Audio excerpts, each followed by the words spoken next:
त्रयोदशी तिथि जब मंगलवार को पड़ती है तो सिद्धा नामक योग निर्मित होता है। इस योग में शुभ मुहूर्त को ध्यान में रखते हुए कोई भी काम अगर किया जाए तो वह निश्चित तौर पर सिद्ध हो जाता है। 29 अक्टूबर 2024 दिन मंगलवार यानी धनतेरस के दिन यह महान शुभ योग निर्मित हो रहा है। आज हम जानेंगे कि इस शुभ योग में किस मुहूर्त में किस राशि के लोग क्या खरीदें तो वर्ष भर उन्नति, समृद्धि और आयुष्य बना रहेगा। तो चलिए कार्यक्रम को शुरू करते हैं। नमस्कार, मैं रुद्र अपने ज्योतिष चैनल रुद्राष्ट्र विज्ञान में आपका बहुत बहुत स्वागत, अभिनंदन करता हूं। पौराणिक मान्यता के अनुसार धनतेरस के ही दिन श्री विष्णु ने वामन अवतार के रूप में राजा बलि से 3 पग भूमि मांग लिया था, जैसा कि आप सभी लोगों को ज्ञात होगा, और देवताओं को उनकी संपत्ति और सुख वापस दिलाया। यानी यह दिन संपत्ति और सुख को प्राप्त करने के लिए निसंदेह महत्वपूर्ण हो जाता है। इसी दिन समुद्र मंथन में विष्णु जी के अंशावतार श्री धन्वंतरी जी, जो कि महान वैद्य भी हैं, वो अमृत का कलश लेकर उस समुद्र मंथन में प्रकट हुए। यानी निश्चित तौर पर यह दिन दूसरी मान्यता के अनुसार भी बड़ा महत्वपूर्ण हो जाता है। आयुर्वेद के जनक, औषधियों के ज्ञाता श्री धन्वंतरी जी अमृत कलश को लेकर इसी दिन प्रकट हुए, और इसी दिन इनका प्रकट होना विशेष प्रकार के असाध्य रोगों से मुक्ति और हमारे शरीर में आसुरी शक्तियों के विनाश के लिए यह दिन विशेष तौर पे बड़ा महत्वपूर्ण हो जाता है। यानी कि यह धनतेरस का दिन, यानी इस दिन किसी भी प्रकार के रोग से मुक्ति पाने के लिए अनुष्ठान करना रोग से मुक्त कराता है, साथ ही भविष्य में कोई असाध्य रोग ना हो, इस उद्देश्य से भी इस दिन शुभ मुहूर्त में किया गया किसी भी प्रकार का विशेष अनुष्ठान उन सभी प्रकार के अशुभ रोग के प्रभावों से आपको वर्ष भर मुक्त रखता है। तो सोच कर देखिए कि पौराणिक मान्यता के अनुसार भी कितना विशेष है। अभी मैं अंत में आपको यह भी बताऊंगा कि किस राशि के जातकों को कौन से बर्तन यानी किस धातु का बर्तन खरीदें तो वर्ष भर समृद्धि, उन्नति, आयुष्य बना रहेगा। क्यों? क्योंकि राशि के हिसाब से अगर आप इस विशेष पर्व पर उस शुभ मुहूर्त में अपना यह शुभ खरीदारी करते हैं तो निश्चित तौर पर उस खरीदारी का प्रभाव वर्ष भर आपके घर पर और आपके परिवार पर बना रहेगा, शुभता बनी रहेगी। एक पौराणिक बात और ले लेते हैं। आज ही के दिन यानी कि धनतेरस के ही दिन भगवान शिव ने प्रदोष काल में समुद्र मंथन से निकला हलाहल यानी कि विषपान करके समस्त पृथ्वी के प्राणियों की रक्षा की थी। अर्थात समय विशेष में भगवान शिव जी की पूजा विशेष और गंभीर स्तर की समस्याओं से मुक्ति भी दिला सकती है। धनतेरस के दिन वो समस्याएं जो जहर की तरह आपको निगलने की कोशिश कर रही हैं, उनसे मुक्ति पाने के लिए भी आज का दिन यानी धनतेरस का दिन बड़ा शुभ और महत्वपूर्ण हो जाता है। तो निश्चित तौर पर इसमें कोई संदेह नहीं है कि धनतेरस का जो दिन है वह कई एंगल से अगर देखा जाए तो बड़ा महत्वपूर्ण और बड़ा इंपॉर्टेंट हो जाता है। रोगों से मुक्ति के मामले में बड़ा महत्वपूर्ण है, धन और संपदा के मामले में भी आज का दिन बड़ा महत्वपूर्ण हो जाता है। क्योंकि इस दिन रिवाज है कि हम किसी न किसी प्रकार का कोई पात्र या कोई बर्तन खरीद कर अपने घर में लाकर शुभता बढ़ाएं। क्योंकि धन्वंतरी जी इसी दिन कलश को लेकर उसमें अमृत लेकर और समुद्र के मंथन में वो प्रकट हुई थी। तो उसी कलश को प्रतीकात्मक रूप में हम सब अपने अपने घरों में धनतेरस के दिन बर्तन को खरीदने का रिवाज या प्रथा को मानते हैं। तो अब मैं बताने जा रहा हूं कि आपकी जो राशि है, आप अपनी राशि के अनुसार और वर्तमान में यानी कि धनतेरस के दिन जो ग्रह गोचर निर्मित हो रहा है, उन दोनों को अगर तालमेल में देखा जाए और उस शुभ मुहूर्त को देखा जाए तो किस राशि के जातकों को किस धातु से बनी हुई वस्तुओं को घर में लाना है, किस प्रकार की वस्तुओं का प्रयोग और खरीदारी उनको बहुत ज्यादा शुभता प्रदान करेगी और हर प्रकार से समृद्धि देगी। तो चलिए फिर शुरू करते हैं अपने इस महत्वपूर्ण कार्यक्रम के हिस्से को।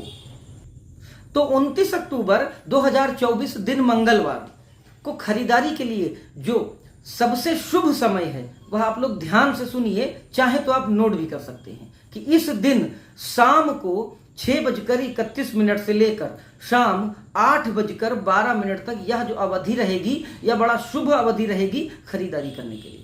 आप सभी लोगों से निवेदन है कि आप सब लोग खरीदारी तो निश्चित करेंगे, लेकिन यदि आप इस अवधि में खरीदारी करते हैं तो वह खरीदारी जिस उद्देश्य से कर रहे हैं, जिस शुभता को पाने के लिए कर रहे हैं, वह उद्देश्य आपका पूर्ण होगा। और इसमें 4 चांद तब लग जाएंगे जब आप अपनी राशि के अनुरूप उस धातु से संबंधित किसी वस्तु को अपने घर में खरीद कर लाएंगे। तो चलिए मेष से लेकर मीन राशि तक समझने की कोशिश करते हैं कि किस राशि के जातक को कौन सी धातु सूट करेगी। तो सबसे पहले नंबर 1 यानी कि मेष राशि। मेष राशि वालों को बहुत ध्यान से समझना है कि धनतेरस के दिन क्या करना है। छोटे हल्के बर्तन नहीं लेने, यानी ऐसे बर्तन जो इजी गोइंग, बहुत आसानी से उठा के एक जगह से दूसरे स्थान पर रखे जा सके, ऐसे बर्तनों को ना खरीदें। तांबा भी इनको अवॉइड करना है, यानी तांबे से बना हुआ कोई भी पात्र को भी बर्तन आप ना खरीदें तो बेहतर होगा। चांदी को भी आपको अवॉइड करना है। ये मैं आपके राशि का स्वामी और ग्रहों गोचरों की जो स्थितियां निर्मित हो रही हैं उसके आधार पर मैं बता रहा हूं। कांसा, पीतल या फिर सोना, ये 3 प्रकार की धातुओं से निर्मित कोई पात्र, कोई बर्तन या कोई वस्तु आप खरीदते हैं तो वर्ष भर उन्नति समृद्धि बनी रहेगी मेष राशि के जातकों के लिए। 2 नंबर की राशि यानी कि वृषभ राशि। पीतल और कांसा, ये 2 धातुओं से बने हुए बर्तन आप लेंगे, या इन 2 धातुओं से बनी हुई कोई भी वस्तु अगर आप लेते हैं तो यह आपको वर्ष भर शुभता प्रदान करेगी। तांबा आपको भी अवॉइड करना है, क्योंकि कॉपर का जो मेटल एलिमेंट है ये आपको सपोर्ट नहीं कर रहा है। निकल या स्टील भी आप खरीद सकते हैं, प्रधान पुरुष नहीं खरीदेंगे। ध्यान से समझिएगा, वृषभ राशि के जातक अगर वो स्वयं प्रधान पुरुष हैं तो वो अपने हाथ से खरीदारी नहीं करेंगे, और वृषभ राशि के जातक जो कि इनके परिवार में अगर जो प्रधान पुरुष हैं, पिता हैं, बाबा जी हैं, नाना जी जो भी हैं, जो परिवार को लीड करते हैं, उनके हाथ से खरीदारी ना करें। कुछ ग्रह गोचर की इसी स्थितियों का निर्माण हो रहा है। 3 नंबर यानी कि मिथुन राशि। सोना और पीतल महाशुभ है, यानी सोने या पीतल से निर्मित अगर किसी वस्तु का प्रयोग खरीदारी के रूप में आप कर रहे हैं तो आपके लिए यह वर्ष उन्नति और समृद्धिदायक होगा, इसमें कोई संदेह नहीं है। चांदी नहीं खरीदनी मिथुन राशि के जातकों को, चांदी थोड़ा सा अवॉइड करके चलना है। प्रेमी या प्रेमिका के साथ खरीदारी इस वर्ष रिश्ते खराब कर सकती है। मैंने एक विशेष पॉइंट मिथुन राशि के जातकों में देखा कि जो भी लव कपल्स हैं, यानी प्रेमी प्रेमिका के साथ और प्रेमिका हो तो प्रेमी के साथ जाकर इस समय खरीदारी ना करें। यह शुभ संयोग प्रेम संबंधों के लिए बिल्कुल नहीं बन रहा है। बात करते हैं 4 नंबर यानी कि कर्क राशि। कांसा बिल्कुल नहीं खरीदना है, तांबा को भी अवॉइड करना है कर्क राशि के जातकों को। चांदी, निकिल या फिर एल्युमिनियम से बनी हुई वस्तुओं की खरीदारी शुभता प्रदान करेगी। 5 नंबर यानी कि सिंह राशि। तांबा इनको भूलकर नहीं लेना है। कोई लॉजिक मत लगाइएगा कि सिंह का स्वामी सूर्य है तो तांबा नहीं।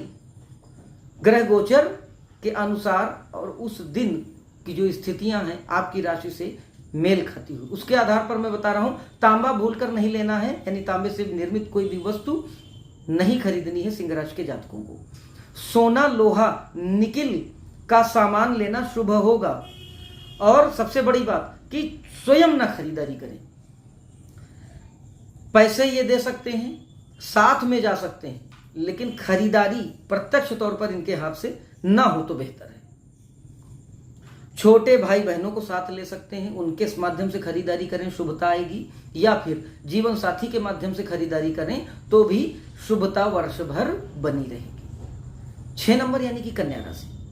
सोना और पीतल महाशुभ दायक होंगे, यानी सोने या पीतल से बनी हुई किसी वस्तु की खरीदारी करें कन्या राशि के जातक तो वर्ष भर शुभता बनी रहेगी, भाग्य वृद्धि बनी रहेगी। किसी भी काम में हाथ डालेंगे तो वर्ष भर उस काम में सपोर्ट मिलता रहेगा। सिक्के या गुल्लक नहीं खरीदने हैं कन्या राशि के जातकों को, यह भी एक विशेष पॉइंट है, ध्यान रखिएगा। वरना होगा क्या कि बचत जो भी आपकी होगी वह किसी न किसी रोग पर एक्सपेंस यानी खर्च हो जाएगी। 7 नंबर यानी कि तुला राशि। लोहा महाशुभ रहेगा तुला राशि के जातकों की। लोहे से निर्मित कोई वस्तु की खरीदारी जरूर करें तुला राशि के जातक। तांबा और सोना ना खरीदें, क्योंकि इससे नुकसान दिख रहा है। कैसा नुकसान दिख रहा है? बचत आकस्मिक रूप से व्यर्थ में खर्च हो जाएगी। मतलब आप जो भी कलेक्ट करेंगे, जो भी बचत के रूप में रखेंगे, चाहे बैंक में रखें या गुल्लक में रखें, यानी कि घर में रखें, तिजोरी में रखें, अलमारी में, कहीं भी रखें, तो होगा क्या कि वो अनएक्सपेक्टेड तरीके से खर्च होगा। मतलब आकस्मिक तौर पे व्यय हो जाएगा, आपने सोचा नहीं होगा, और किसी अच्छी जगह पर व्यय नहीं होगा। तो थोड़ा सा ध्यान रखना है। वृश्चिक राशि, वृश्चिक राशि के जातकों के लिए भी लोहा महाशुभ है। लोहे से निर्मित कोई वस्तु को खरीदें धनतेरस के दिन। वृश्चिक राशि के जातक, चांदी भूल कर भी नहीं लेनी है, तांबा भी अवॉइड करना है। नकली पॉलिश वाले सामान से भी बढ़ना, मतलब ऐसे बहुत से मैंने देखा कि इसे पीतल का सामान है, उस पर सोने की पॉलिश चढ़वा कर लोग प्रयोग में ले आते हैं। तो वृश्चिक राशि के जातकों को ऐसा कोई भी सामान नहीं खरीदना है जिस पर कोई पॉलिश्ड हो, मतलब कि छिपाई गई हो, वो उसकी ओरिजिनलिटी छिपाई ना गई हो। जो धातु मैंने बताई, जैसे लोहा है, तो लोहे को लोहे के रूप में ही प्रयोग करना है, और लोहा लोहे के रूप में ही दिखना भी चाहिए। 9 नंबर यानी कि धनु राशि, रोगी जातक पीतल का कलश खरीदें। ऐसे जातक जो धनु राशि के हैं और किसी रोग से पीड़ित चल रहे हैं, समाधान नहीं मिल रहा है, तो पीतल का एक कलश खरीद कर घर में लाएं, और शुभ मुहूर्त जो मैंने बताया उस समय अगर उसकी पूजा करते हैं विधिवत, और भगवान शिव की आराधना करते हैं, तो उस रोग से मुक्ति में सहायता मिलेगी। एल्युमिनियम और लोहा शुभ रहेगा। ध्यान रखें, एल्युमिनियम और लोहे से बनी वस्तुएं बड़ा सपोर्ट करेंगी धनु राशि के जातकों को। तांबा आपको भी अवॉइड करना है। और एक चीज और ध्यान रखनी है, धनु राशि के जातक पूजा पाठ वाला कोई सामान जो कि मेटलिक हो, यानी किसी धातु से बना हो, उसको नहीं लेना है। मकर राशि 10 नंबर, पीतल, लोहा और सोना, ये तीनों धातुएं महाशुभ हैं। औजार नहीं खरीदना है।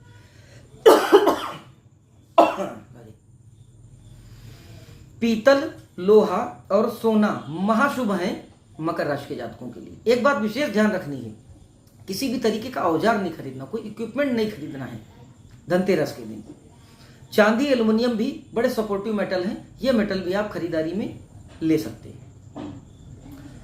अब एक बार और ध्यान रखिएगा कि बहुत भारी सामान आपके लिए बड़ा लाभकारी है। अगर कोई आप हैवी वेटेड कोई बर्तन या कुछ खरीदते हैं, तो वो आपके लिए वर्ष भर बड़ा उन्नति और समृद्धिदायक बना रहेगा, और स्थिरता के साथ आपको समृद्धि मिलेगी। मतलब ये नहीं कि कोई अपॉर्चुनिटी आपको मिली, आपने उसको गेन कर लिया, उसका बेनिफिट ले लिया और फिर वह चली गई। वो कंटिन्यूअसली कांस्टेंट एक स्थिर भाव के साथ आपको वर्ष भर लाभ देगी, अगर आप इन चीजों का ध्यान रखकर खरीदारी करते हैं तो। 11 नंबर यानी कि कुंभ राशि, सोना, चांदी और लोहा महाशुभ है। आभूषण नहीं खरीदने, कोई ज्वेलरी नहीं खरीदनी है। देखिए, मैं अपना एस्ट्रोलॉजिकल एंगल बता रहा हूं, आप लोग चाहें तो माने, चाहें तो ना माने। मेरे मतानुसार कुंभ राशि के जो जातक होंगे वो सोना, चांदी और लोहा, इन चीजों को खरीदना धनतेरस के दिन महाशुभ की श्रेणी में आएगा। लेकिन आभूषण, और आभूषण कैसे आभूषण? ऐसे आभूषण जिनको आप यूज करें, जिनको आप पहने, वैसे नहीं खरीद सकते। अगर आप कोई आभूषण इन्वेस्टमेंट के पर्पज से खरीद रहे हैं लेकिन पहनना नहीं है वर्ष भर, तो आप खरीद सकते हैं। तांबा आपको अवॉइड करना है। तांबे यानी कॉपर से बनी हुई कोई भी वस्तु आप इस दिन खरीदारी ना करें। भारी सामान भी लेना आपके लिए शुभ रहेगा। कोई भी हैवी वेटेड जो मैंने धातु बताई, उस धातुओं से निर्मित कोई भी भारी वस्तु अगर आप खरीदारी करते हैं तो वर्ष भर समृद्धि, उन्नति, प्रसन्नता बनी रहेगी। बात करते हैं 12 नंबर अंतिम मीन राशि की। कांसा आपको भी अवॉइड करना है। प्रेमी प्रेमिका के साथ खरीदारी नहीं करनी है, यानी कि प्रेमी प्रेमिका के साथ और प्रेमिका प्रेमी के साथ जाकर खरीदारी ना करें। शुभता अशुभता में परिवर्तित हो जाएगी प्रेम संबंधों में। लोहे का गुल्लक अगर आप बनवा के और उसमें बचत करने का प्रयास करते हैं तो ये एक व्यवस्था महाशुभ व्यवस्था होगी आपकी राशि के अनुरूप। चांदी, एल्युमिनियम और स्टील भी शुभदायक है, यानी इन धातुओं का प्रयोग यदि आप करते हैं तो भी वर्ष भर समृद्धि और उन्नति आपके द्वार खटखटाती रहेगी। तो हमने बात किया कि कौन कौन सी राशियां कौन कौन से धातुओं को सपोर्ट करेंगी इस धनतेरस, और उन राशि के जातकों को उसी धातु से निर्मित वस्तुओं की खरीदारी करनी है, ताकि वर्ष भर ये राशि वाले सभी जातक उन्नति, समृद्धि, प्रसन्नता, आनंद, आयुष्य और आरोग्यता का पान करते रहें। मुझे विश्वास है कार्यक्रम आपको जरूर पसंद आया होगा। अगर पसंद आया तो कार्यक्रम को लाइक कर दें, और एक निवेदन आपसे और है, हमारे चैनल को यानी रुद्राष्ट्र विज्ञान नाम के इस चैनल को आप सब्सक्राइब कर लें, ऑल बटन को प्रेस कर दें ताकि हमारे सभी महत्वपूर्ण और ज्ञानवर्धक वीडियोज आप तक आसानी से पहुंचते रहें। अगर आप अपनी कुंडली का निःशुल्क विश्लेषण कराना चाहते हैं और निःशुल्क आप उपाय चाहते हैं तो हमें अपनी जन्म की तिथि, समय और स्थान भेजें। हम आपको सटीक उपाय बताएंगे और महाकाल के आशीर्वाद से आपको उपाय करने के पश्चात आपकी समस्या का समाधान भी जरूर मिलेगा। तो इन्हीं विचारों के साथ इस वीडियो को यहीं विराम देता हूं। अगले फिर किसी ज्ञानवर्धक वीडियो में आपसे भेंट होगी। तब तक के लिए जय महाकाल।